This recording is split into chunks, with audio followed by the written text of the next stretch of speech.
back here. And the meeting live is, okay, so it's streaming. Yeah. Yeah. I have to get started.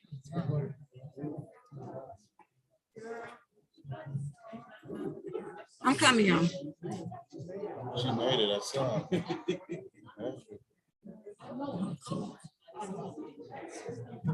Yeah, the meeting live. So it's live. Okay. So all you have to do is just make sure what's there is Up there. Yeah. Okay, just. I will come up. Yeah. Okay.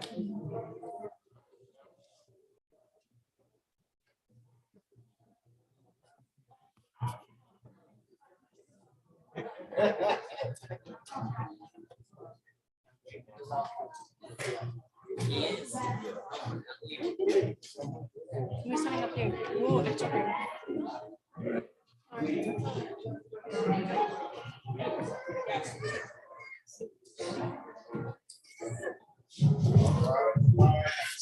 Welcome everybody. Yeah, we have one more person that we're waiting on. So how many of y'all remember the old AY song? If you're happy, you know it's saying Amen. in a minute, but we're gonna go ahead and sing. If the Spirit falls on you, you want to shout hallelujah, that's all right.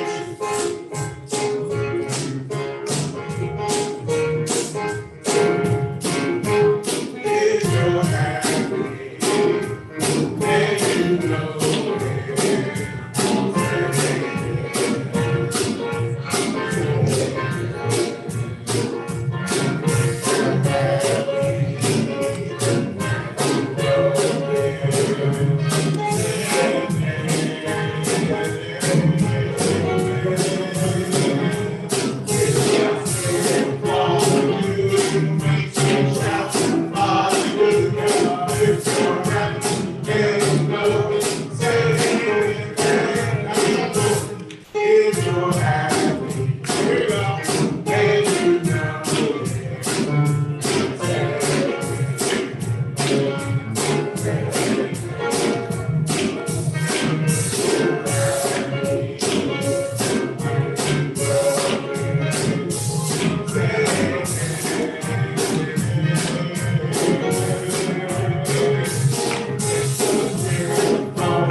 This evening, I am excited and overjoyed. We finally get a chance to talk about Kenya. Amen.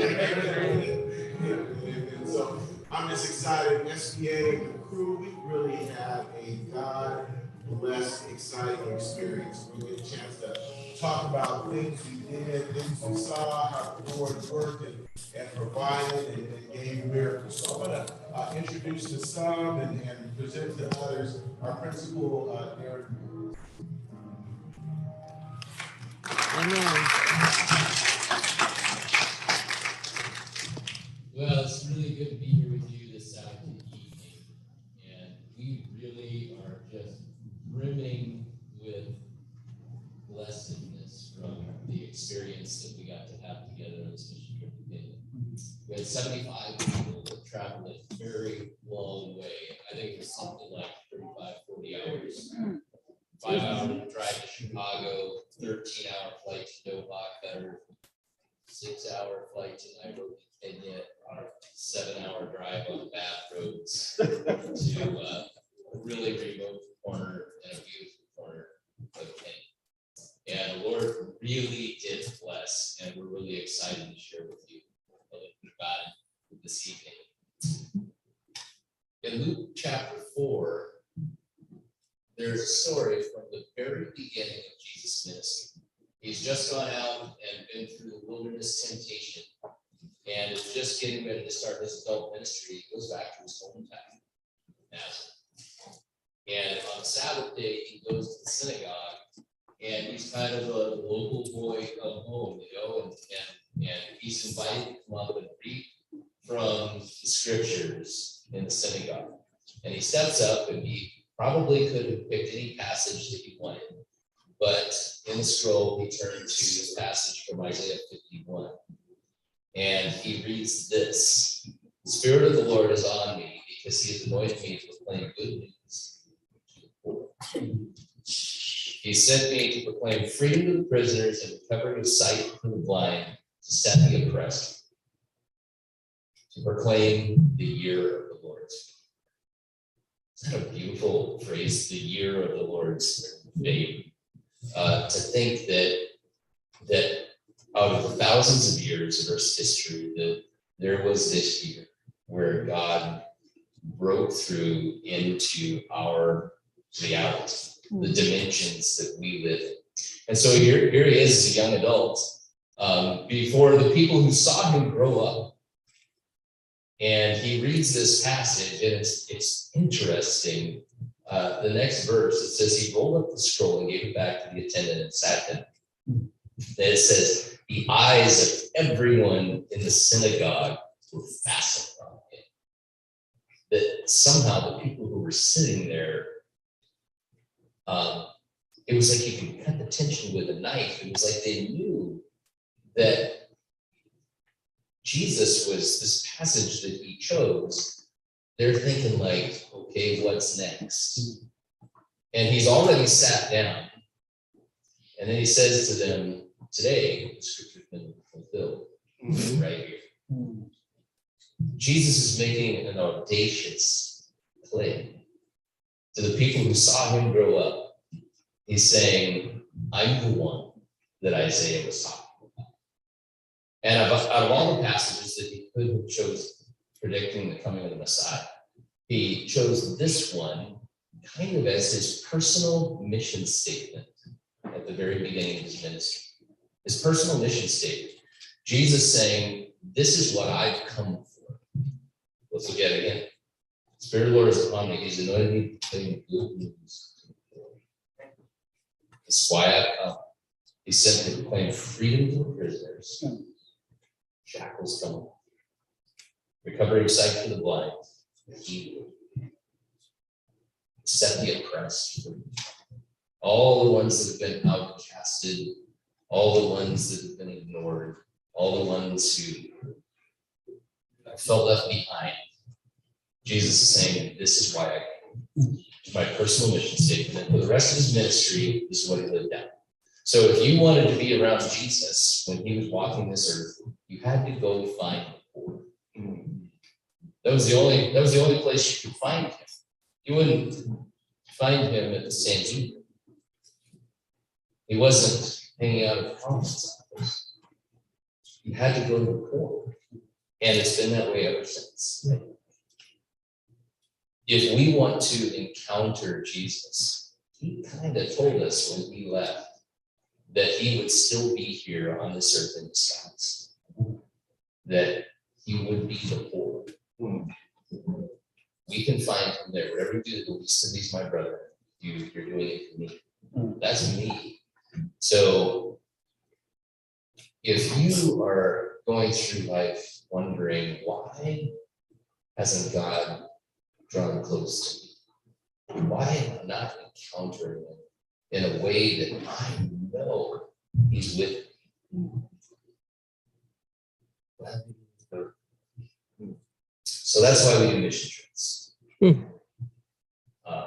There's something miraculous that happens when we go to the poor. And it can happen right here in Dayton, but there's also something especially powerful in the life of young people about being pulled out of your cultural comfort zone and experiencing that sense of cultural displacement And it makes everything in your brain start absorbing everything about the experience. There's a bit of a numbness back here in our workaday lives, in our routines, in our culture.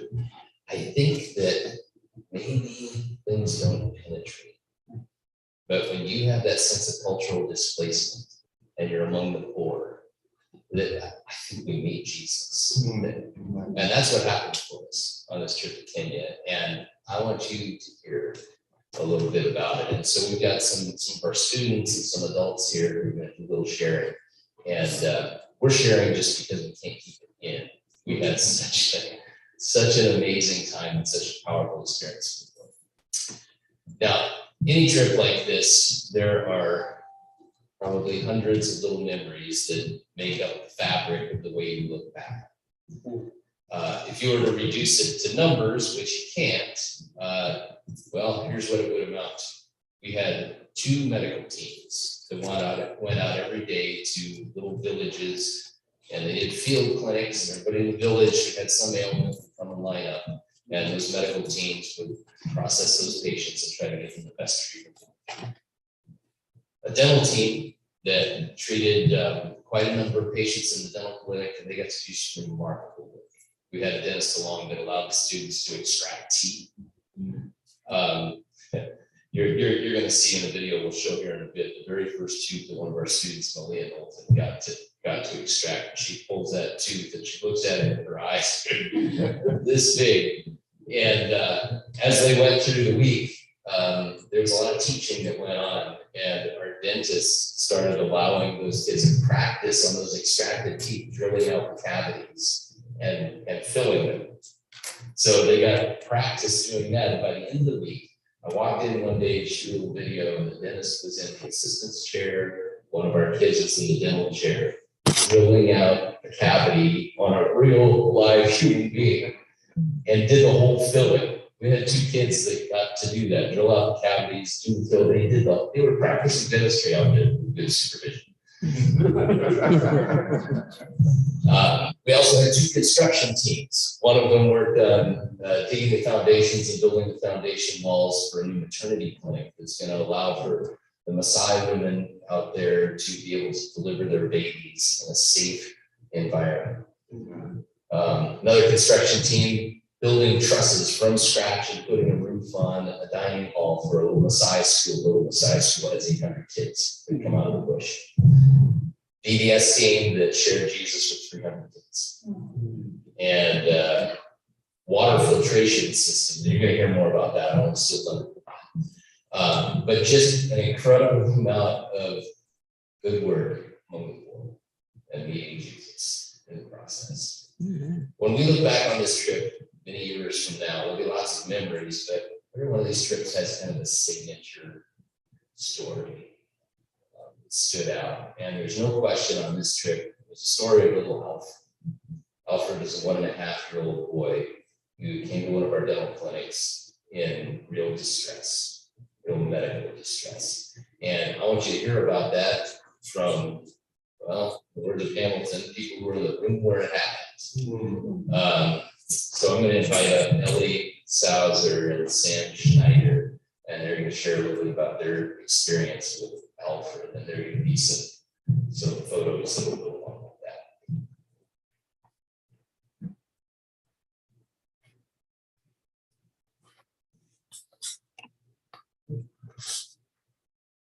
Hi, I'm Sabbath. Happy Sabbath. So, while we're in Kenya, both me and Sam were on medical team 2, number 1 in our heart. And we Dr. Dulan probably isn't happy about that. He was on the other team. We were on Mr. Mavis, no. But we saw Jesus in the face of a little 1.5-year-old boy while we were there. So it was Thursday of our work week, and we had seen hundreds of patients by this point. But this day was a little bit more slower. We was able to work with Mr. Mavis on pharmacy. And it was right after lunch. It was a little bit slower, so I kind of was taking a walk around the clinic, seeing all of our providers' tables and seeing kind of what was going on. If I could watch anything. So I heard a this kind of cry coming from the far side where Mrs. Nicole Jenkins was working.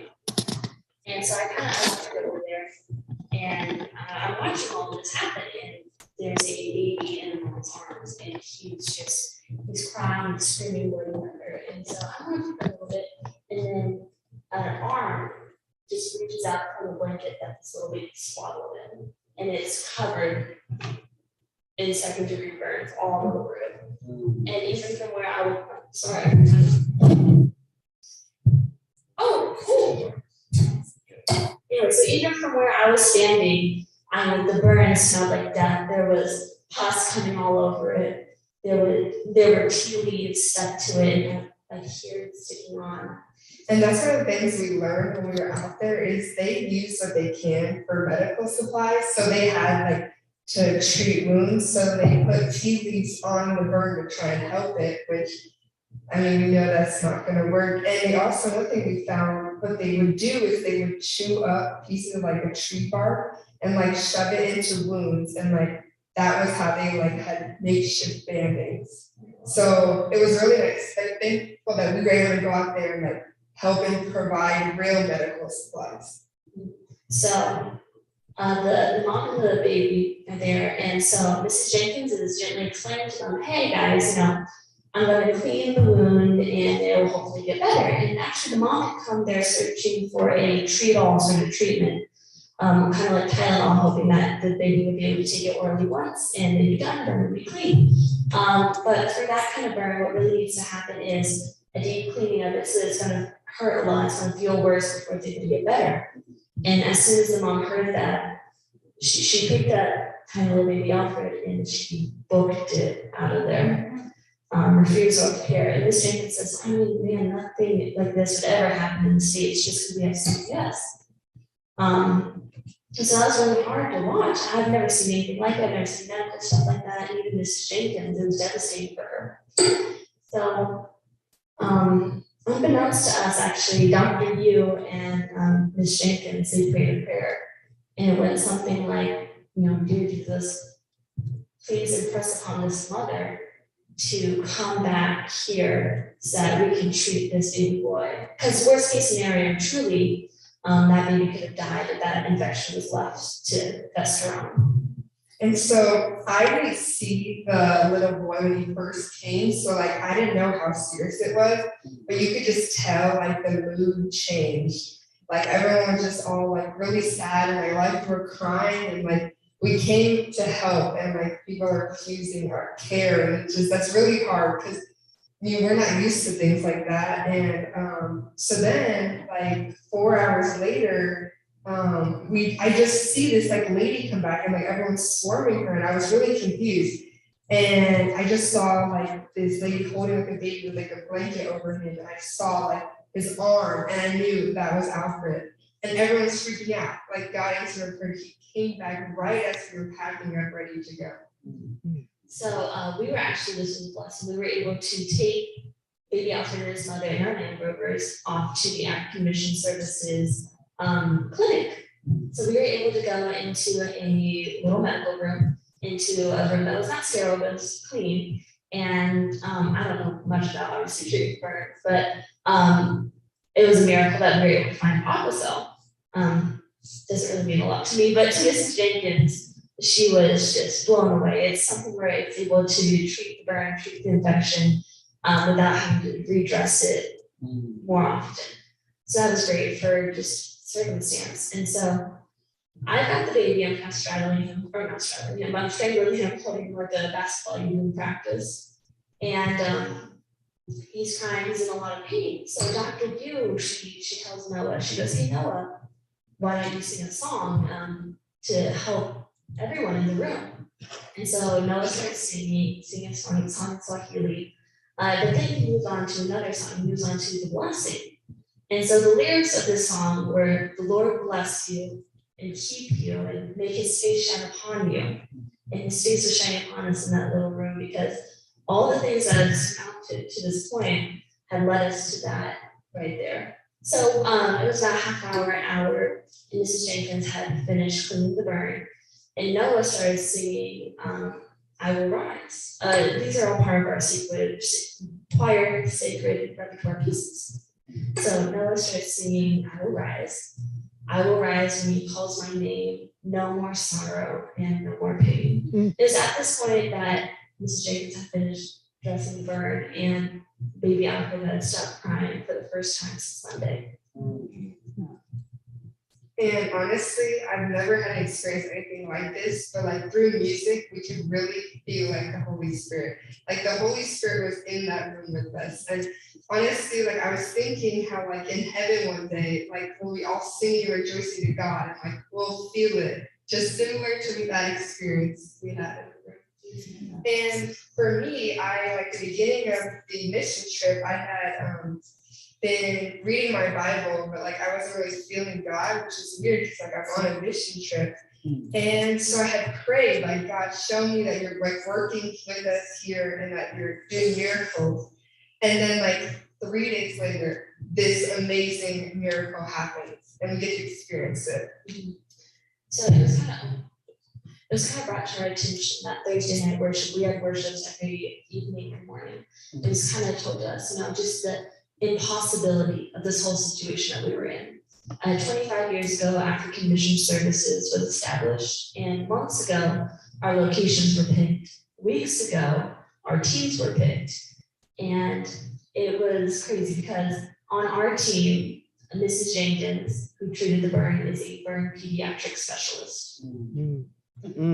So God was really just watching over us after all that time in preparation. So really, there's no such thing as sheer dumb luck for me anymore. After experiencing something like that, something so specific, God looked out for each and every one of our needs. He was looking out for baby Alfred there.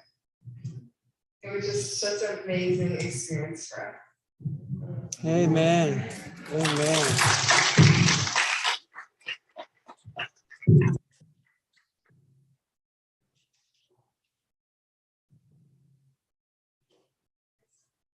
So that evening, these guys were on medical team 2.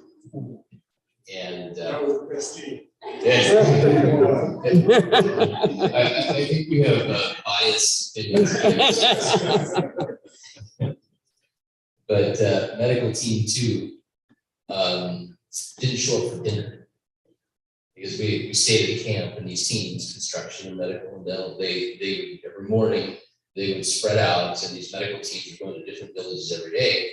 And they were late getting back for dinner, and I kind of noticed we were missing some people. And about the time I noticed, I got a text message from Dr. Harvey Hahn, and he just, all he said was, "We're getting in late, we're going to have stuff to share tonight in worship."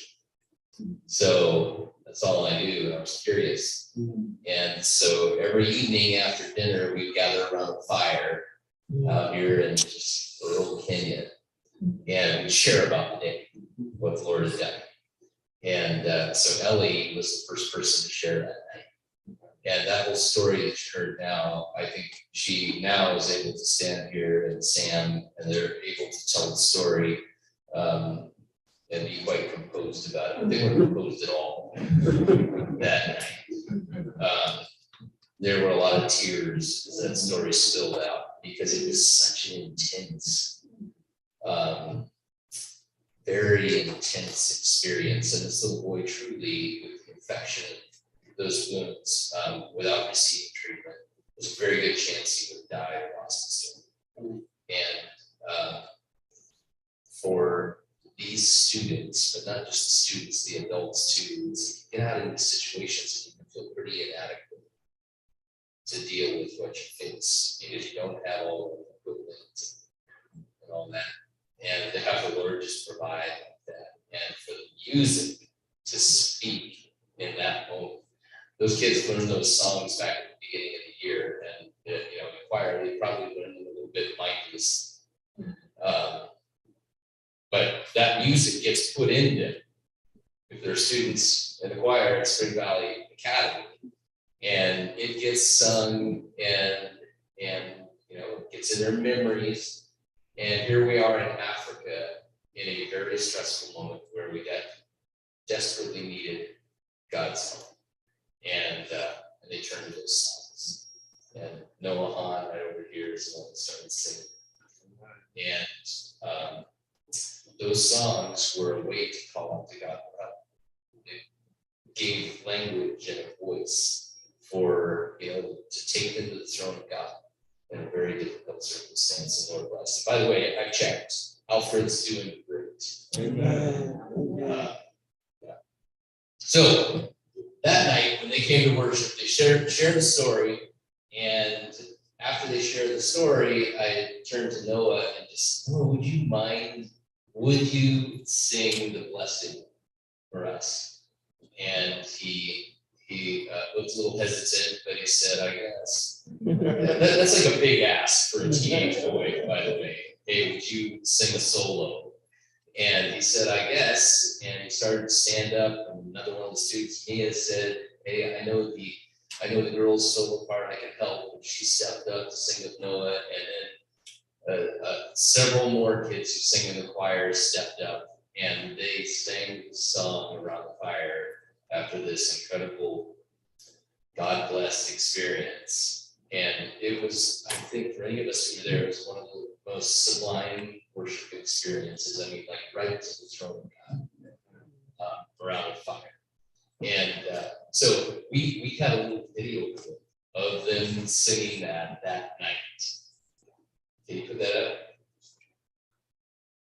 Or we're just going to take you there.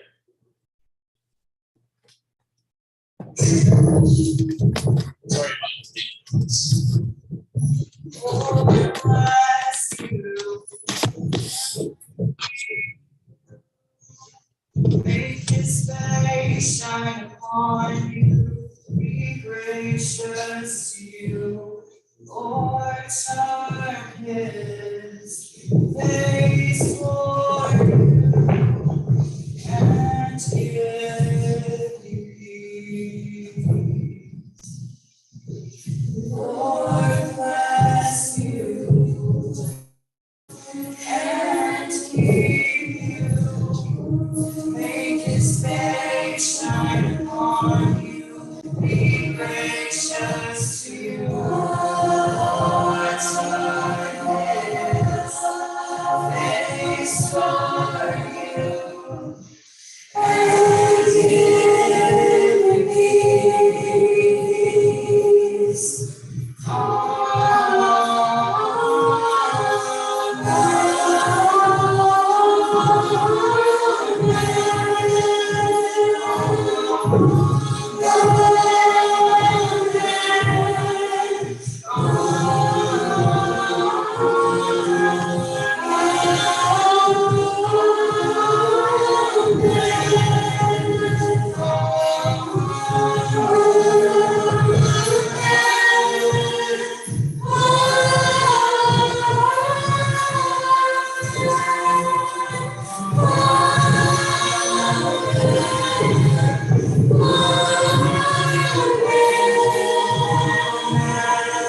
His favor be upon you and 1,000 generations, and your family, and your children, and their children, and their children.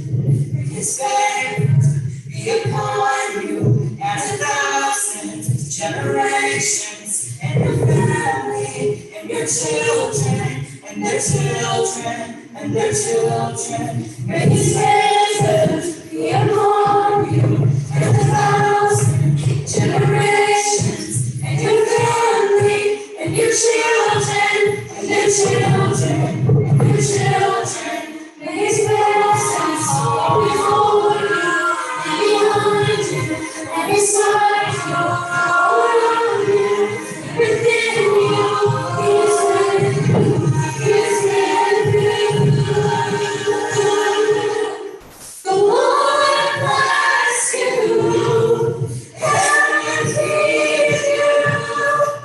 May his face shine upon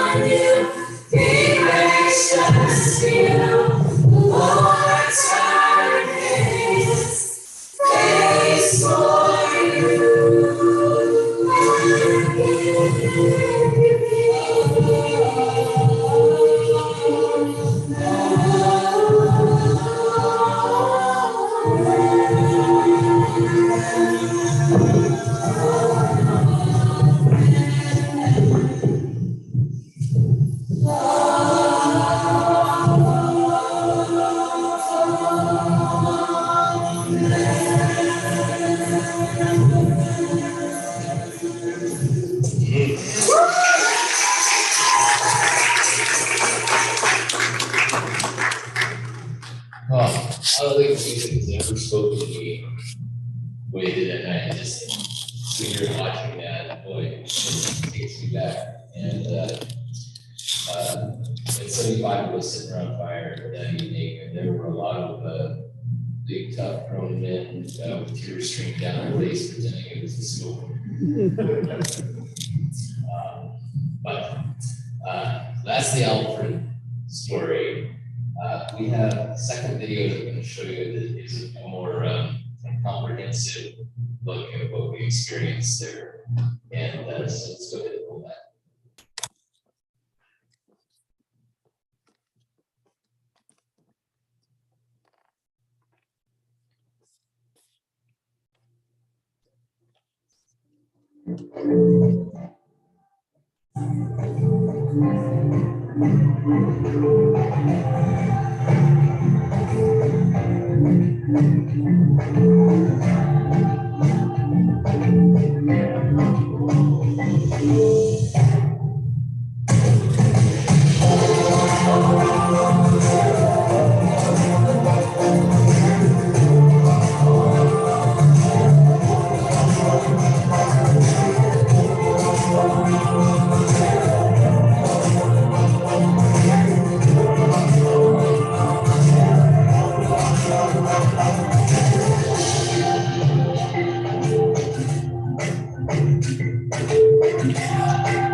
I'm on the dental team, and the experience here has just been so insane. The other day we got to drill on pre-extracted teeth, and now we're doing it on the real people. So I just drilled out a cavity, and now Logan is drilling out a cavity. So exciting.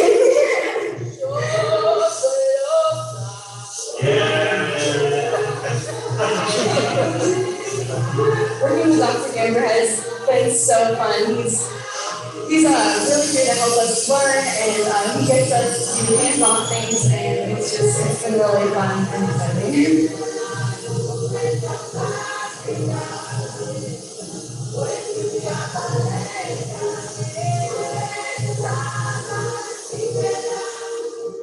Hi, I'm Scott Baker. We're here with our mobile health clinics here in Kenya. I've so enjoyed working with the students from SDA and watching them explore their own future, recognizing, hey, medicine is something that I want to do, or hey, I really love this population. To see the exposure to work with people that are vastly different from they are, vastly different experiences, and yet finding commonalities they can connect with and work forward with and help them. Learning that they can be service to all is a wonderful experience.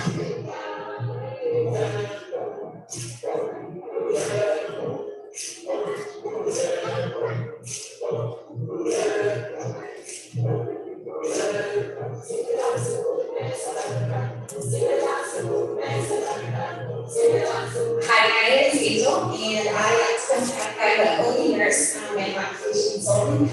We got to come and help some moms. We got to see babies deliver, got to help moms that are breastfeeding their babies, and it's just been amazing.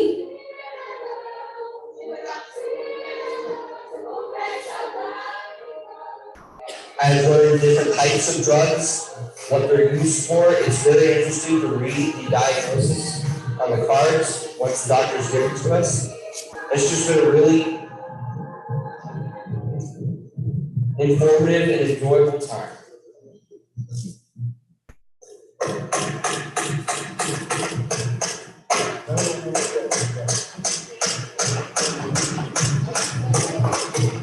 What a beautiful sight. And then we have to do all that.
All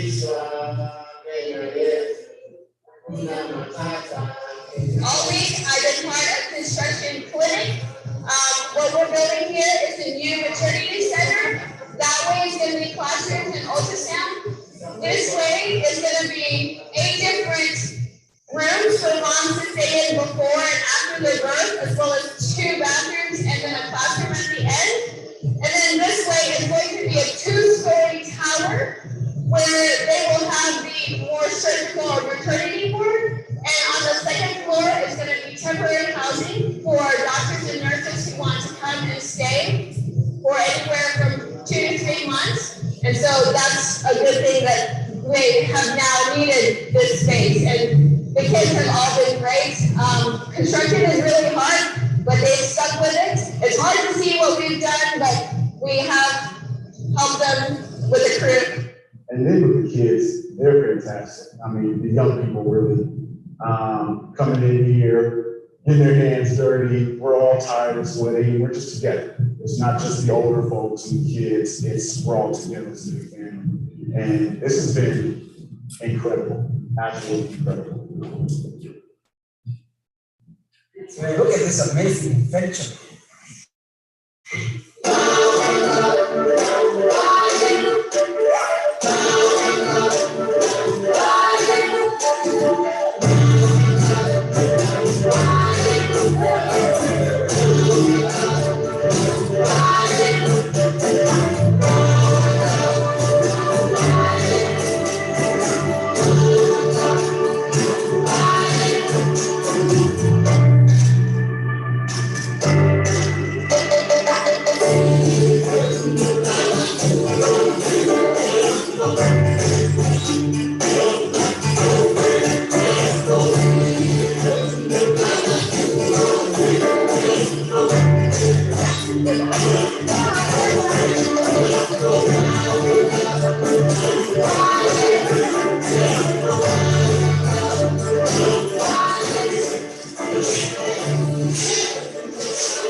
I saw our students and our teachers and our leaders using their spiritual gifts.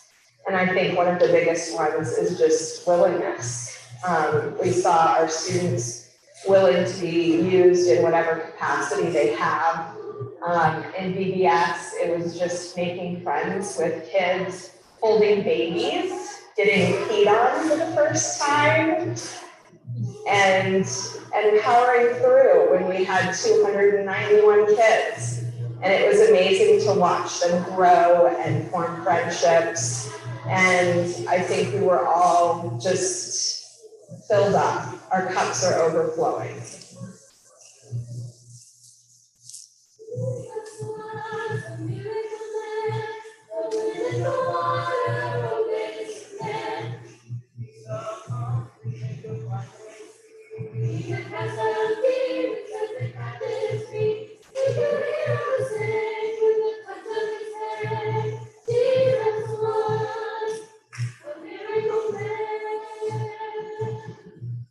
I think it's really hit me is just kind of this spirituality of this trip versus other trips I've been on. The things the kids have shared, the things the adults have shared have been really meaningful for me. I think it's fitting this is Sabbath, we're out in the country with this incredible tree. This is like God's people. We're not trapped in the building, we're not trapped by our career or confines, but we're free to really experience what's important, which is fellowship and our fellowship connection to God.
different side of the world.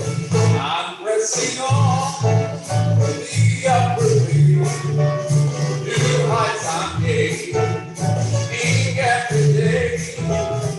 It's not my faith, it's how I believe in people. Lord, plant my feet on higher ground. Lord, lift me up and let me stand. It's been awesome being able to see patients walk out and know that like we helped them and we helped relieve their pains. Lord, plant my feet on higher ground. It just makes me really happy to be a part of something that gives back to the community. Oh, faith that's strong, that joyful sound. I hear the song that sings on higher ground. It's just really cool to see like how fast communities have been and how well we can help them.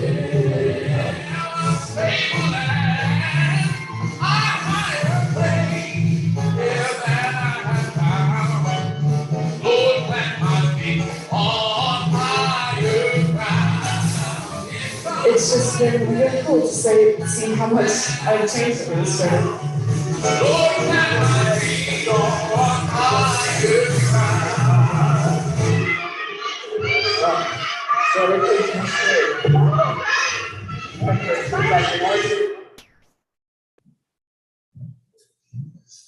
You want to go? Yeah. Oh. So we have just a couple more short little testimonies in the interview and Lena Joseph, who were water filters, and then Dr. Dulan and Alexis are going to kind of bring it home. So, Toby, come on up. Oh. So this is a bag full of intake slips. I also work on the #1 medical team. The #1 medical team. The #1 medical team. Got the point across? Okay. So these are intake slips.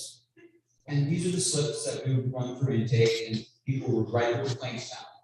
And then they would go to the doctors, and then they would come to the pharmacy where I was most of the time. And I sold them. And about 80% of the stuff that's written on these slips is stuff that if they were in the US, it would have been treated and it wouldn't have gotten as far as it did. And about the other 20% is stuff, we were handing out ibuprofen for tuberculosis. That's not going to do anything.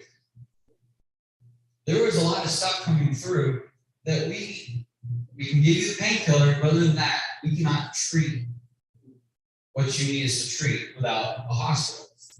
And something that really hit me over the course of this trip is how blessed I am to have modern medical care easily accessible to me. Because if Dr. Dulan over here broke his ankle, just stood up, fell over, ankle broken, he would get put in a car and driven to a hospital, and they would treat his broken ankle. I don't know how far the closest hospital is from here. 30 minutes probably at max.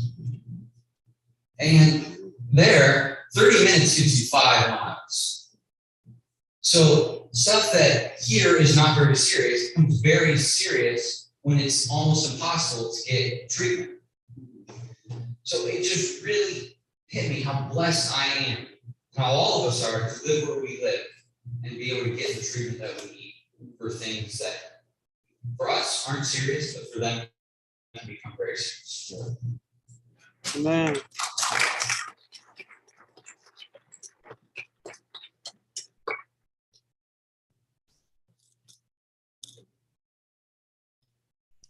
For a visual aid, right? So I had the privilege of working on the water filter team. And as Toby mentioned, we're talking about lessons and how blessed we are. I don't think there's anything more basic and fundamental to life than clean water. Certainly, we have that at our disposal. We go to the faucet, we buy bottles of water, or even big jugs of water, very easily accessible. That's not the case in Southwestern Pennsylvania.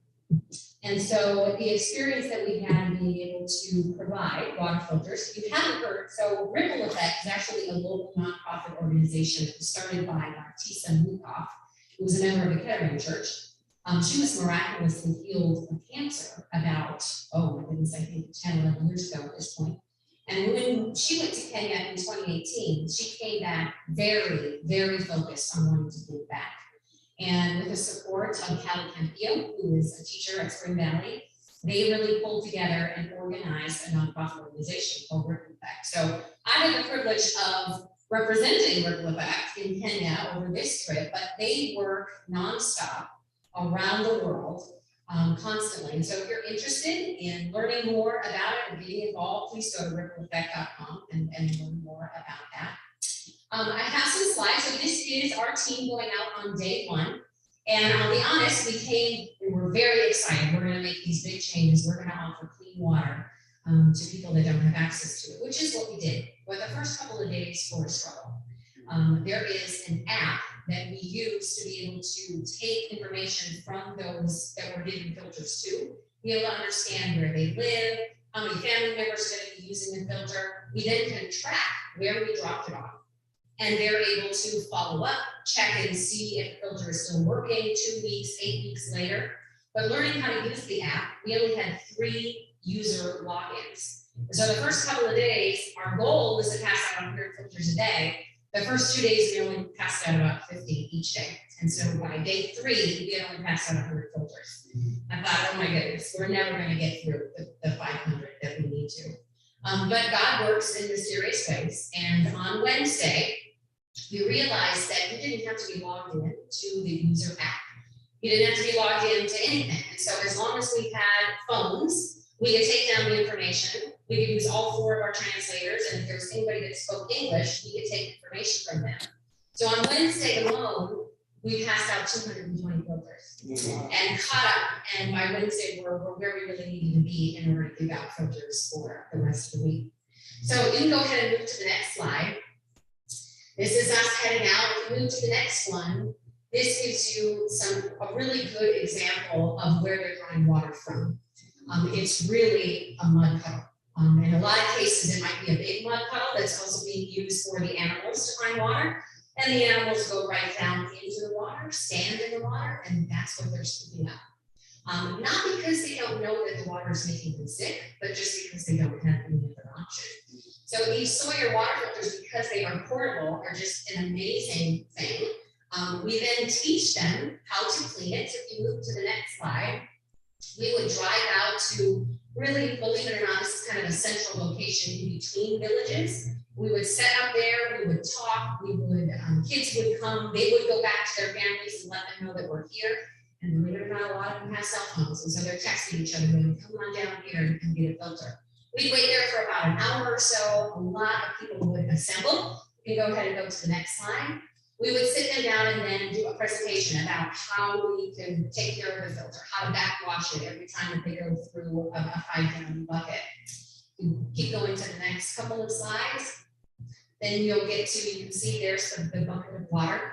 And believe it or not, the dirty water comes out crystal clean. So if you move to the next slide, there's a slate that's pretty small. You can see the 1 cup of the water coming from what's inside the bucket and the other one being absolutely clean and safe coming from the other side. It's amazing to see their faces light up when they see water come. They believe it's magic. When we ask them, do you believe this came from this bucket? No, they don't believe it at all. They want to know how this is happening.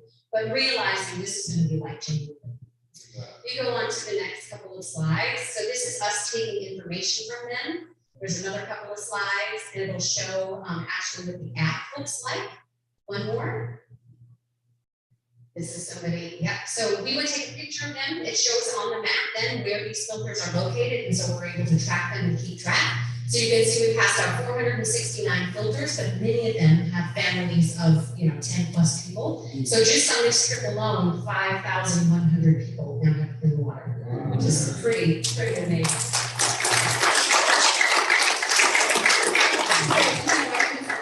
It shows just our team. Here's some women heading home with their buckets And then here's our team of 12, along with our 2 drivers and 2 other translators.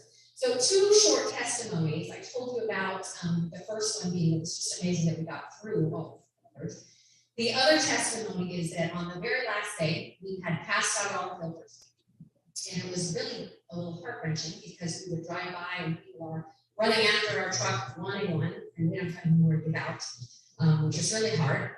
But we thought, okay, we're gonna keep driving around and seeing if there's anybody that needs spare parts. We didn't have any filters left, but we did have a bag full of spare parts, spare tubing, spare, washers, things that might not be working. There is one piece inside here that's pretty vital, and it is the lid. I didn't have any extra of these lids. And I had enough. We did find one woman that had a bucket and didn't have a filter attached. So I took the spare parts that we had to build a filter, but I didn't have a lid.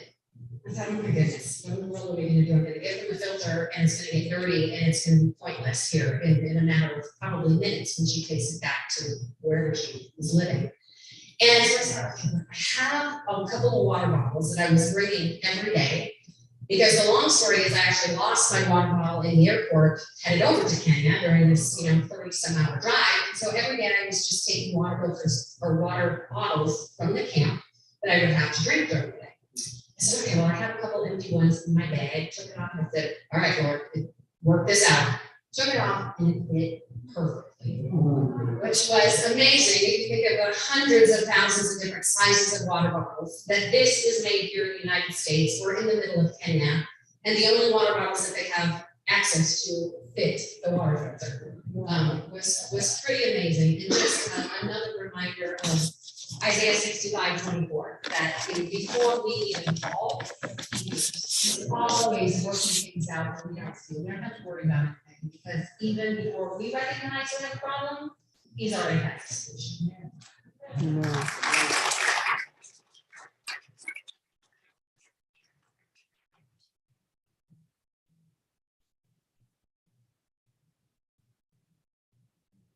You guys can see why we have been so full about this trip. Just a few things when we leave, there are some things that you guys can see that we brought back from Kenya. One that I really enjoyed, this is a peace stick. So the father in the home, if there's a disagreement, he gets his stick and he lays it on the table and it tells everybody, time to be quiet, let's be at peace. So I got my peace stick. I do have, we stayed at the Morrow West Camp, which is run by Seventh-day Adventists, and they really do need help. There is a number of different ways that you can make contributions. You can make contributions and give money for medication. So as you saw, we had our pharmacy teams, and they had a lot of medicine there that we took out every day, but they're able to do that through contributions through people that support. So I have some of these cards if you guys want to grab one or take a picture of it. Francis and what was your husband's name? Andrew, lovely couple and really, really work hard. They are so dedicated. And so just encouraging us to take it up. Just any little contribution will help. We have some pictures for me to show. Just I had shared with the group at the Kettering Church my story of my faith story. So we didn't have a dentist on the trip. The dentist wasn't able to go, and dental was such a huge portion. And so my dentist, Dr. Gamber, he does a lot of dental trips. And so I said, man, I need to ask Dr. Gamber. And I said, he's not going to know this 5 weeks before this trip. This trip is expensive, and he's not going to be able to go. And the Lord just kept on saying, man, ask him. I said, man, Lord, I'm not going to ask him because he's going to turn me down. I'm not doing it. Right. So then lo and behold, who shows up at my office? Dr. Gamber. Right. So I'm talking to him and I'm like, I'm not asking the Lord, just give me this. I'm not asking him. The Lord kept saying, man, come on, do what I asked you to do. And so I said, Alex, hey, look, this is what's going on. We got this trip coming up, and the dentist, wasn't able to make it. And so he says, when is it? So I tell him, and I'm like, all right, here it comes. And he looks at his calendar and he said, you're not gonna believe this. He said, but my wife and I, we took this same time off, and we did not have any plans at all. Wow.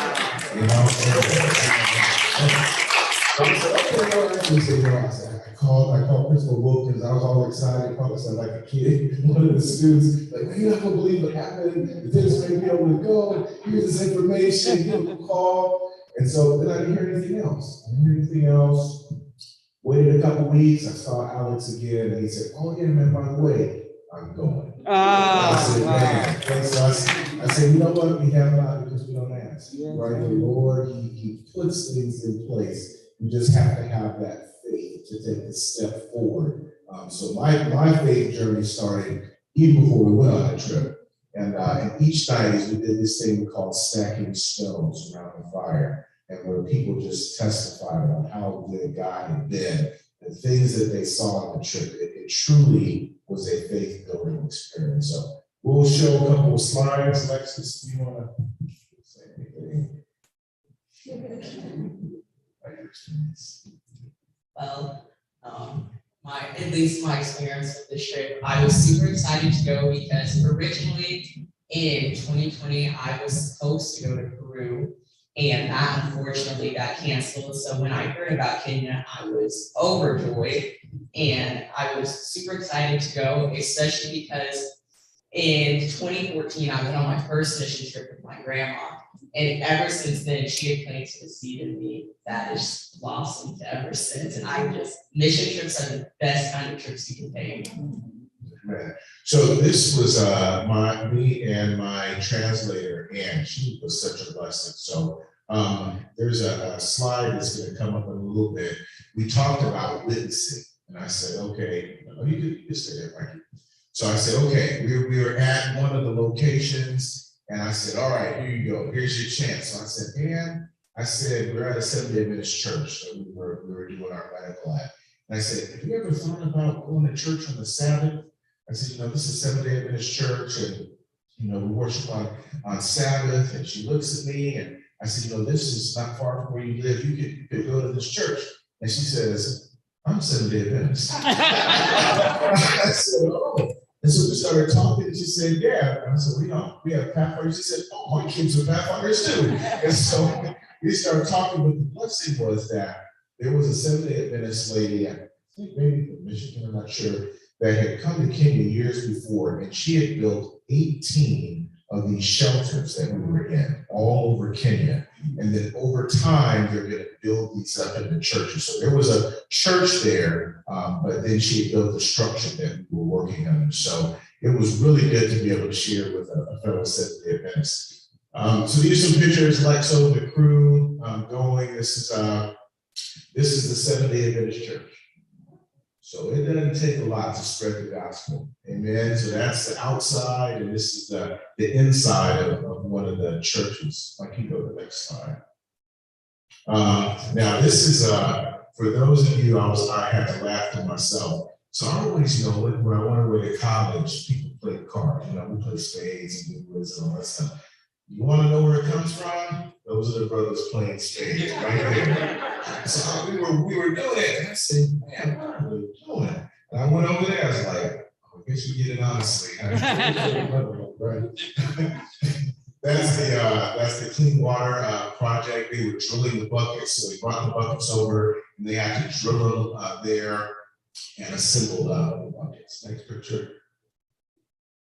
These are some of our medical teams. So we had our last day, we had a combined team. We did team 1 and team 2 got together, and so we combined forces. Each day we were seeing anywhere from 100 to 130 people a day, and it was all different kinds of illnesses. Like you heard, we saw tuberculosis, we saw malaria, we saw all kinds of infections. Keep on fighting.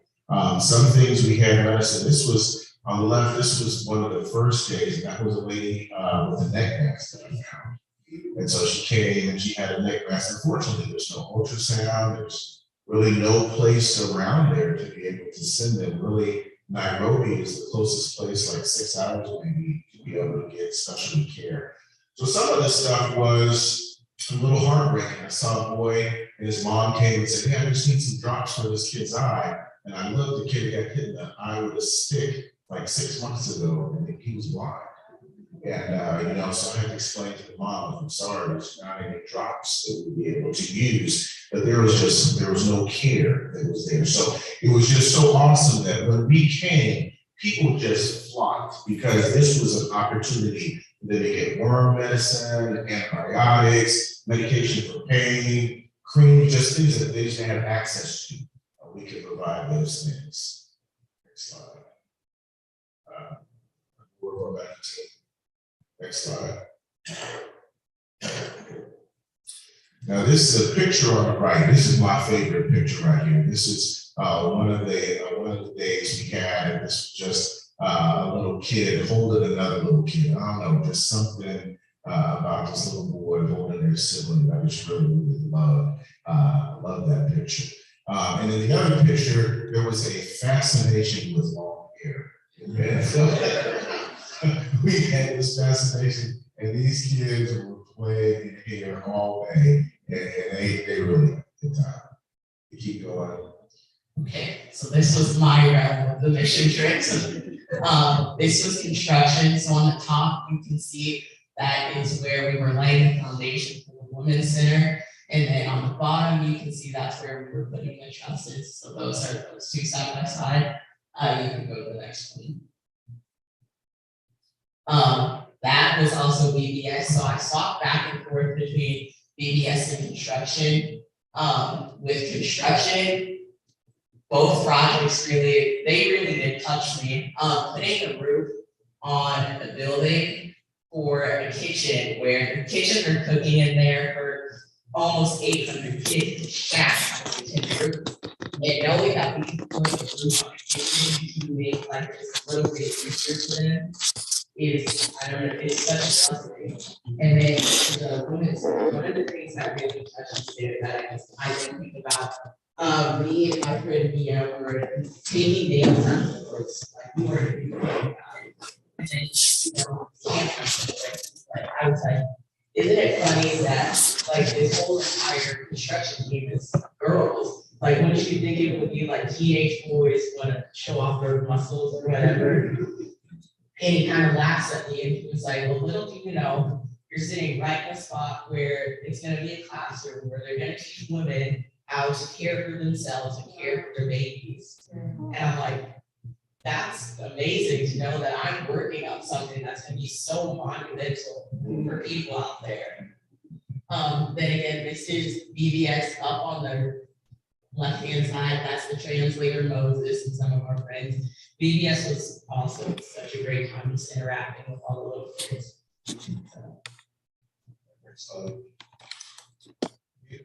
People, so one thing that sign people are known for is their ability to jump. So some of our guys, Connor and some of the guys went out there with the Maasai guys and practiced their jumping skills. And on the other side, those are the Maasai women welcoming our ladies. Next slide. And just some more pictures. You can keep going, Mikey. This was a market. So one day after we finished, we went to one of the markets and got a chance to see like their wide open air market where they sold food and they sold clothes. And I think they're not used to getting a lot of outsiders because as we were walking through, everybody was kind of rubbing us, touching us. So it was next one. The Maasai women, and these are some of the Maasai guys at one of the clinics that we went to. So this was the you know, I always was told, like, when you go to Africa, you're going to feel like you're home. Like, you know, you're going to get this connection, like you're back in the motherland. And so I was like, all right, when is my moment going to come? Like, I'm going to get this connection, right? So we took the picture with these guys. They all have on their suit this the red blankets, and they use that because it kind of scares away wild animals. They all have their long stick because they're herders. So they have cattle and stuff all over. place. Most of them have a machete that's up under the blanket that you can't see. And then they have the stick that's in their hand. It has a hard metal top, and they use it in case there's some kind of outbreak, like there's a fight between villages, or if they get attacked by a wild animal. So I go and I take the picture with these guys, and the guy at the end looks at me and he says, "You have to have one of these. You're one of us." So I said, "There's my mom." I'm home, but you're coming back. So,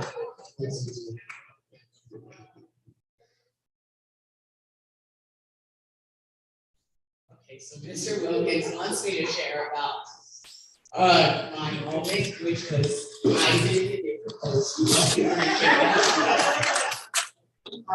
We were at ES, we were playing with kids, and this guy comes up to me, and he's like, "How old are you?" And I had just turned 18, maybe 2 days before. I'm like, "I'm 18. He goes, "Really? You're going to be my wife." I kind of like, I was stunned. I didn't know what to say in response to this. What did you say to that? And I was like, "So how old are you?" He was like, "Oh, I'm 25. And so I was like, "Hey, listen, like I can't hear you." He was like, "Quiet, Mom." He was like, he didn't, my moment, like my dad just said, my moment was, he was like, "Come on, you're black, like one of us." And so I was like, "Listen," he was like, "Are you still in school?" I was like, "Yes." He was like, "It's okay, we have schools here." And I'm like, no, like, it's okay. And then my friend thinks this is funny, so she's like, "How many cows will you give up for her?" And he's like, 200 cows. And I'm like, "Okay, well, I'm gonna have to talk to my dad about this." And then so we're leaving, and he's begging me for my email, and I'm like, "I don't have an email." And he's like, please stay. I'm like, "No, I have to go home." Yes, that was my moment. That was very special. I'm glad you I looked for a guy, but I didn't know how to get 200 cows back home. If you guys want to see what the hustler put over there, this guy had so many shoes he was carrying. He was next slide.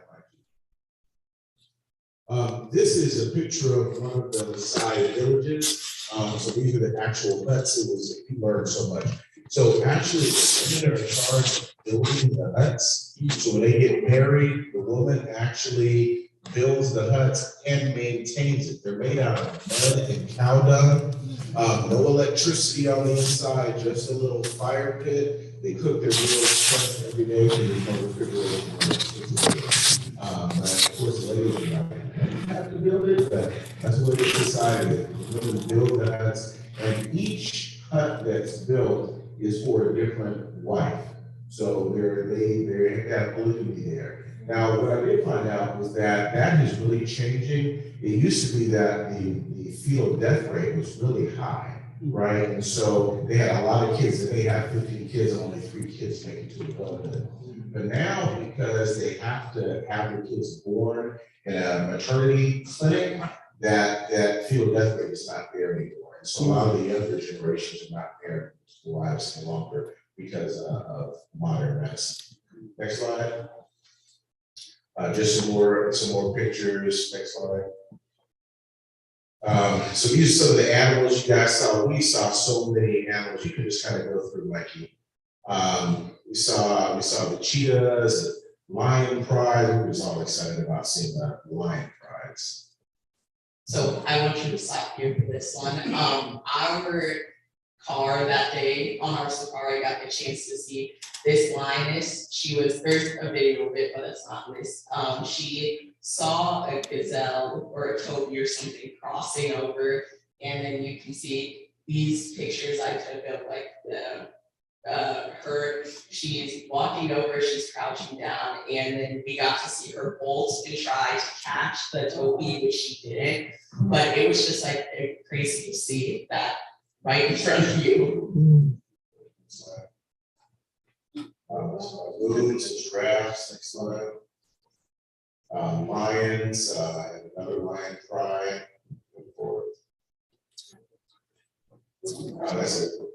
That's a topi on the left, so they're like to look at. So they're like the ones on the corner looking for the police. Right? So they're always up on the mound. Whenever you go by, they're just standing there, like looking around. That's the watch out. And that's what they call these little Thompson gazelles, little small one. They were everywhere. Somebody called them the chicken nuggets of the city because they were everywhere. But next slide. We saw hippos and elephants. This was a kind of a river we stopped out and a place that you could take pictures with a safe distance. Next slide. Go ahead, Matthew, forward. This was at the Tanzania border. So we were in Kenya, but we got a chance to go to the border of Tanzania. And so we actually snuck in another country in our trip over there. Next slide. And forward. The slide on the right, this was from the porch. So Ron Matus and I were roommates. And so we would wake up in the morning and there would be zebra right outside of the room.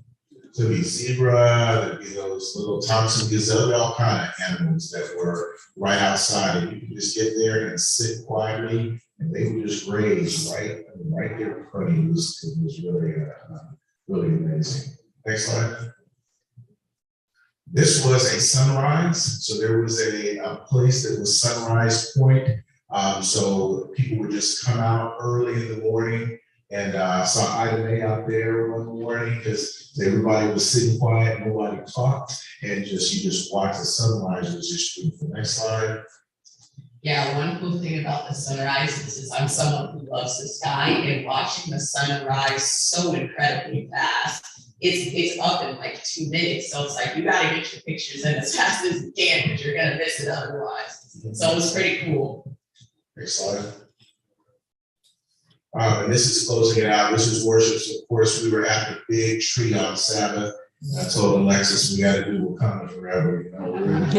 So we had to do it, but it was amazing. This humongous tree was in the middle of nowhere. We had an opportunity just to worship underneath the tree, to listen to some great songs and spoken word. I believe Cliff was the one that did the worship that day. But the worship services were really, really amazing. And one thing, I told you guys this was about Christian education. I was just really impressed by the level of spirituality that our kids at Spring Valley. I mean, really, there was some very, very meaningful worships, well thought out, and you really could see that these were kids that love the Lord. So just happy that we have that kind of opportunity here for our kids. The last one, there's more. Oh, so this was the fire, picture of the fire pit that we would come around every night. This was worship for us on the Sabbath. I found up here some of my friends that went on the trip. I felt I had to include them because that was a good time. They really helped make this trip special. So it's the last one.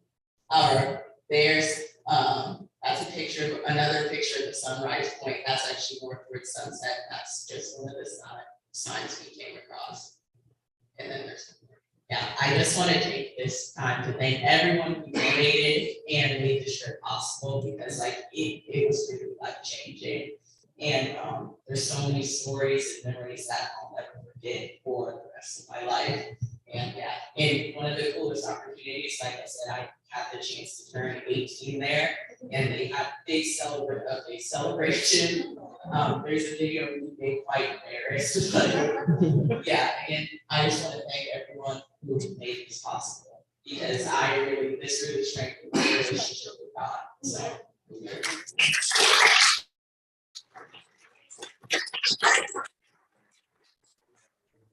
This is the vision I have. This is my interpreter made this. So, the purple and gold were my colors, and I couldn't find them anywhere.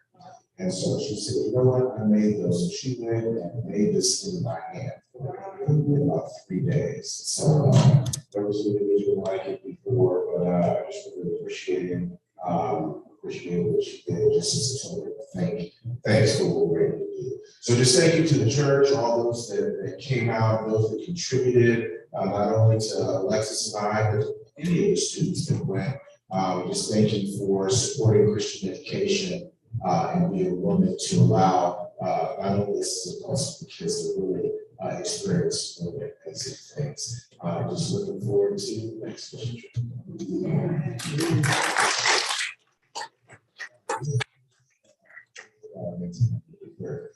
Father God, we thank you so much for just giving us an opportunity to go into a whole nother part of your vineyard, to be able to be good stewards of the talents that you've given us, Father. I just was impressed on this trip that you didn't give us talents and experience for us to just keep those things to ourselves, but it truly is to help those that are less fortunate.